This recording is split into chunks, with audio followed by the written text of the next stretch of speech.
Action. All right, thank you everyone that came tonight. And all those watching online as well. Thank you, Roger. Roger, maybe you should come up here and help us. Oh, no, you got it. Oh, no, I think you're doing great. Okay, so tonight we start chapter 2.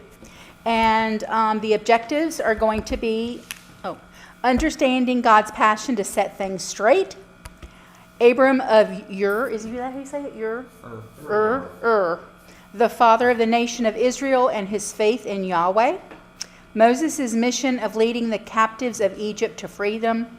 Solomon's undertaking of the enormous project of building a temple to Yahweh in the holy city of Jerusalem. And what annoys Yahweh?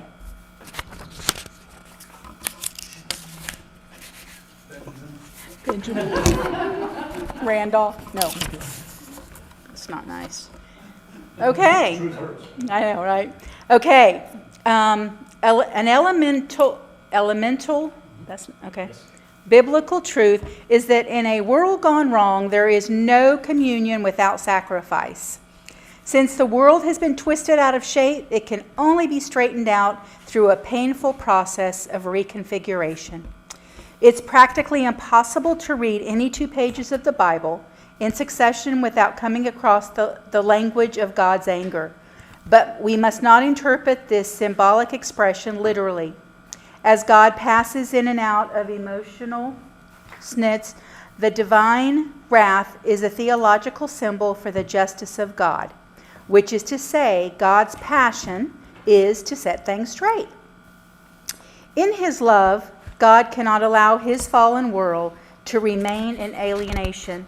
Rather, he must do the hard work of drawing it back into communion. And this means that God is continually about the business of sacrifice. Yep, we sure can. Okay, so right after that in your book, they talked about Vatican II, page 36. So, during the Reformation, the biggest thing that they were reforming was that the Eucharist was what they were saying, that the Eucharist was a sacrifice time after time after time after time. Yes. Okay, in other words, every time we celebrated Eucharist, the thought was that Christ was being sacrificed again. This is what the Reformers thought, okay? But we're going to talk tonight about sacrifice, okay? And if you know, on Sundays, when we get to a certain part, what do we say? Jesus Christ was sacrificed once and for all upon the cross. So after Vatican II, what happened was there was more emphasis on the meal than on the sacrifice. And I think you got to know that the importance of that part there as to how, the thought process of Eucharist evolved. Okay, Reformation, they were saying, no, there is no sacrifice every single time you do the Eucharist.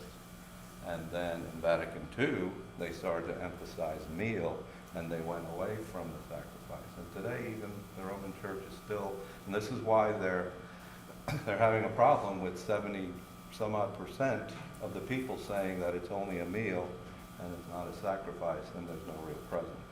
I think that's important for you to know that on how the thought process of the Eucharist evolved from the Reformation up until now. Thank you. Very good point.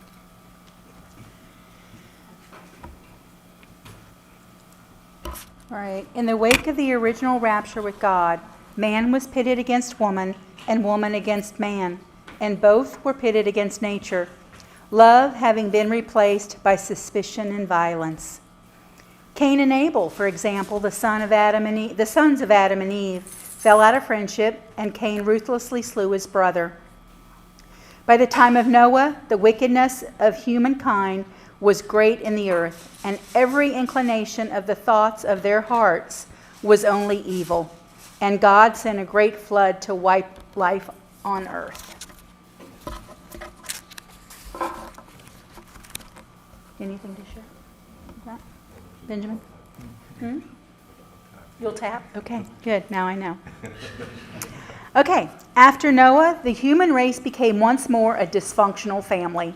Genesis tells us that the whole earth had only one language and that the people joined together in a great project to build a city at the center of which would be the tower reaching up to challenge the heavens. The God of justice will not rest. In the scriptural reading, he sets himself the task of saving his compromised creation. And the principal means that he chooses in the formation of people who would learn to walk in his ways and would become thereby a light to all the nations. Just after the story of the Tower of Babel, there commences the great narrative concerning Abram of Ur. I can't get that. It's not a word. Ur. The father of our nation of Israel. The first thing we hear is that he is called by the Lord. Now the Lord said to Abram, "Go from your country and your kindred and your father's house to the land that I will show you. I will make you a great nation." You didn't Okay, tap so me? right after that, sorry, It's okay. I want us to understand that the essential problem began with disobedience. And so the solution that God had was obedience. And so that's what we're going to see tonight in the sacrifice. Okay? We talked about the beginning, which is disobedience, and God giving us the sacrifice, which we'll talk about tonight. But he always wants us to go back to obedience, and that's an important piece here. So this is what God is trying to get mankind to do. Get back to obedience. Okay? You blew it back then. Let's get it right. Okay, sorry. No, you're fine. No, you're fine. If Abram, I'm sorry. I said, we're not doing much better this time around, are we? Not yet. It's kind of interesting too, just a quick side. Yes. At the Ark Encounter, they're building the Tower of Babel. Are they really? Can't wait, we're gonna go back to this. You can take your brother? Uh-uh. We will. Thank you. I have that on tape now. Hey, Kelly. Hey, sorry. It's okay. You're fine. Thank you. I've been told that for a long time. I'm sure you have. I'm sure you have. I know.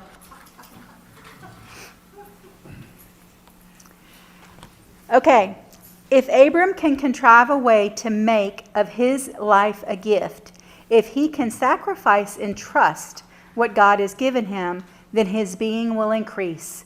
I will make of you a great nation, as Abram in faith set out with his family.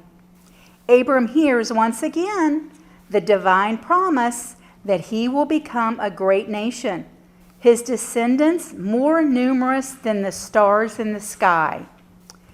But then he, reasonably enough, complains, "O Lord God, what will you give me, for I continue childless?" God gives him a series of particular commands.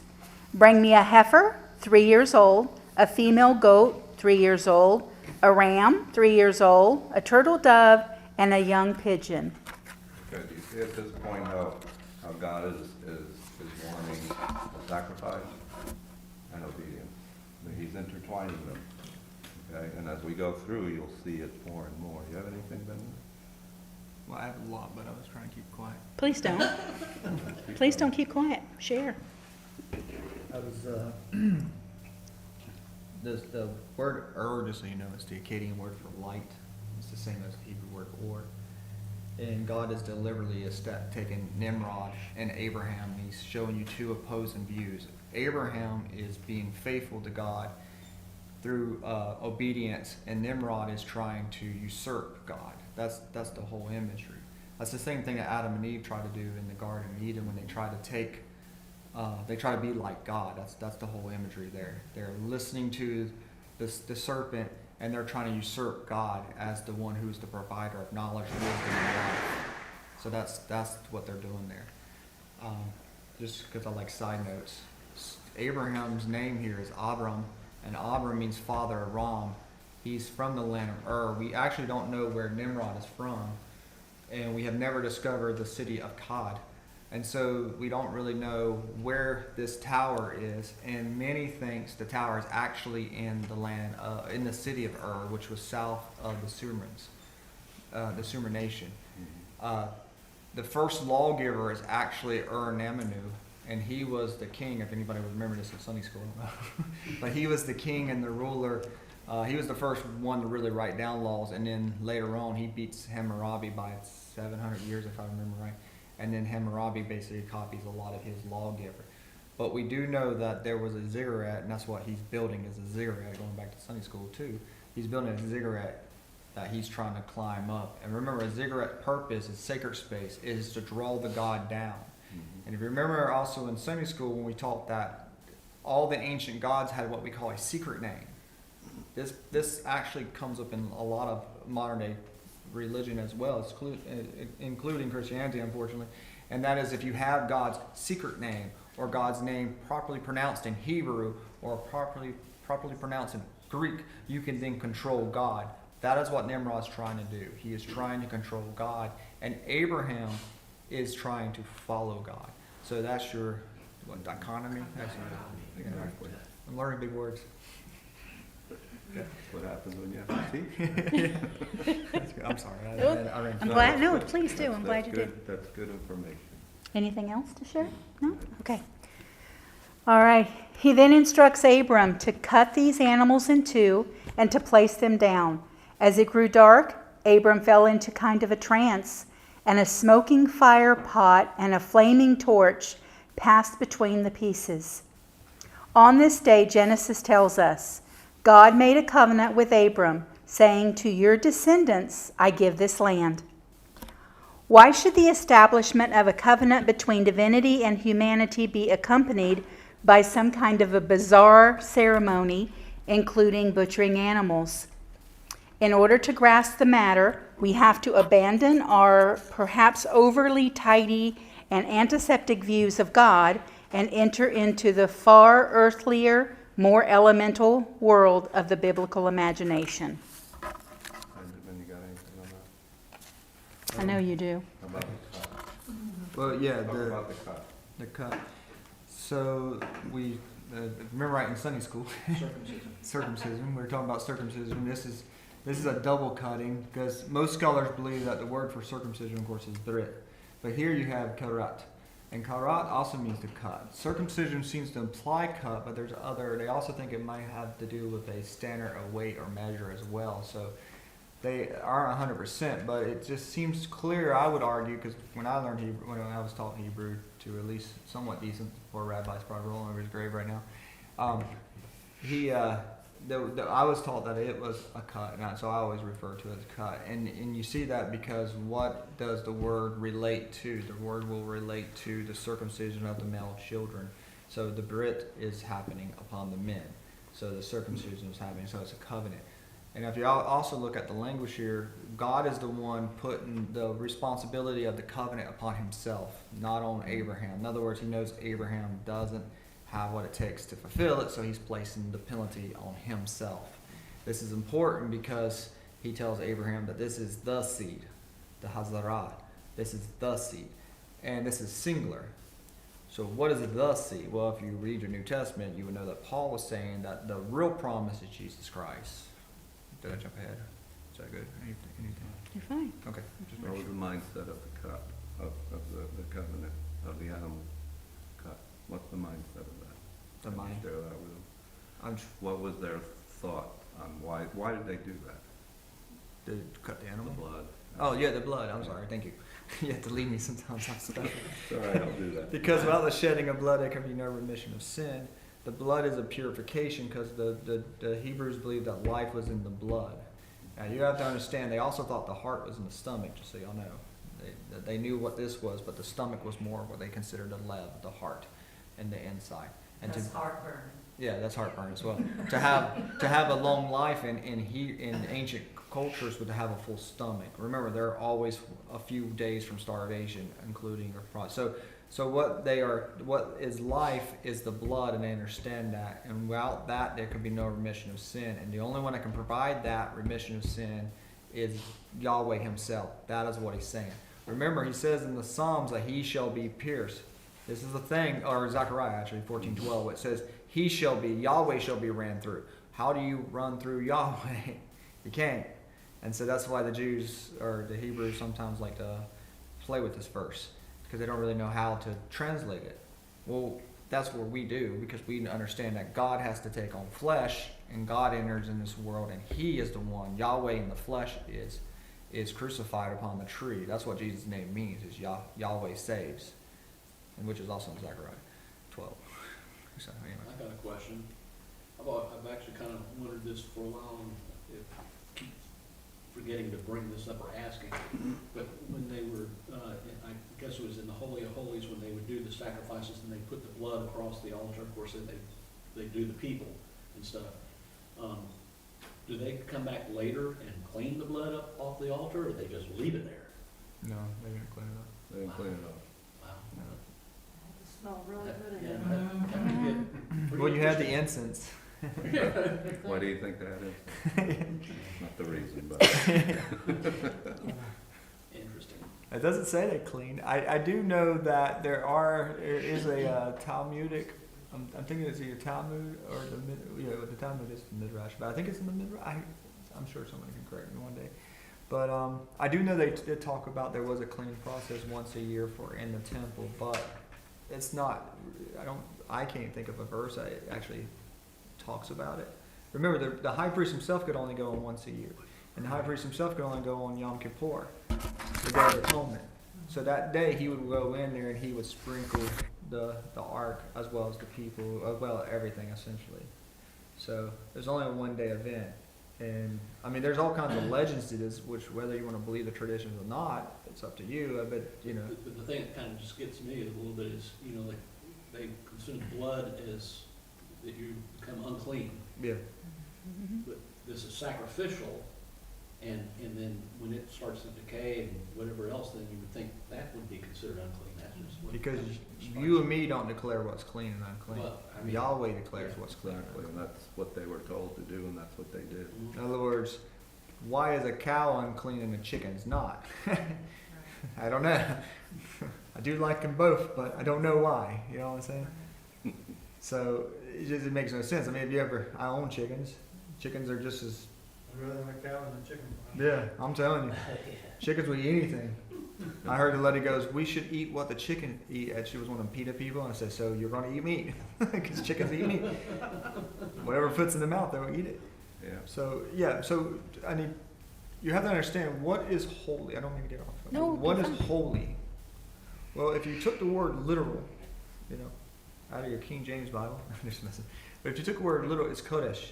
And Kodesh means set apart. When it says that you should put the prostitute out of your town, the word there for putting her out of your town is Kodesh. You see what I'm saying? So it's what you're doing, what you're working on too. In other words, if God says this is the way that I'm telling you to be clean and holy, then you're working on to Yahweh. And since you're working on to Yahweh, you're Kodesh. That's all it is. It's how your action. Remember, all Hebrew words are pretty much verbs, so it's how your action, how you're moving forward through it. Yeah. Yeah. So it's how you're working. If you're working onto Yahweh, you're Chodesh. If you're not working onto Yahweh, then you're Lo Chodesh. Something was on my mind. I just No, That's a good thing. it's interesting, isn't it? Back to the show. So I wanted to, if you go to page 41, I wanted to kind of highlight this about the sacrifice. Because the offerer says, in effect, that what is happening to this animal, as in the case of the Abrahamic sacrifice we've been considering, should happen to me if I fall out of friendship with God, or as this animal's lifeblood is poured out, so I symbolically pour out my own life in devotion and thanksgiving. Okay, so that was the thought, Yes. right? That Yes. was the thought of the sacrifice at that time. 100%. And then, well, where are we now, according to the knowledge? Okay, and then, what's the difference between a contract and a covenant, Yeah, I like that. Yeah. right? A contract, you belong, right? Yeah, belongs to you, right? Yes. And what is a covenant? You're mine. Yes. And that's what God has done really from the beginning. It's a covenant, it's not a contract, it's a covenant. So That's why marriages are covenants. right. Yeah. So But the contract determines what is mine, the covenant determines who is mine. So marriage is not a contract. Well, surprise, Don't even think. surprise, surprise. well, you think about ancient covenants. Roger, you were there twice. You should know this. What did the Ten Commandments? What were the Ten Commandments? The Ten Commandments is God's treaty to the Israelites. Right. And since he holds all the cards, it's not an equal covenant like between you and your wife. You and your wife would be an equal covenant because she can stay or go, and you can stay and go, but y'all coming together with the same equal skill sets, the same equal ability, whatever you want to call it, and y'all are agreeing to be. It's like two kings meeting on the battlefield. One king can't conquer. I'm serious. One king can't conquer the other king, so now you have to negotiate, right? I don't know about you, but I always lose the battle, so I start negotiating early. I'm just like, woo. All the years of negotiating, I know. There's no negotiating. Bill, listen. And it's not a 50-50, it's like a 10-90. Yeah, I told Bill, I said, Bill, how do you make a happy marriage? He said, learn the word yes, dear. I'm learning, okay? And sometimes I'm walking out the door like, but no, here God holds all the cards, and in the preamble to the Ten Commandments is, I'm the Lord your God who brought you out of Egypt. And then he lays out his rules. And so that's the same thing he presents to us. The same, even in the new covenant, that's what's happening to you. Jesus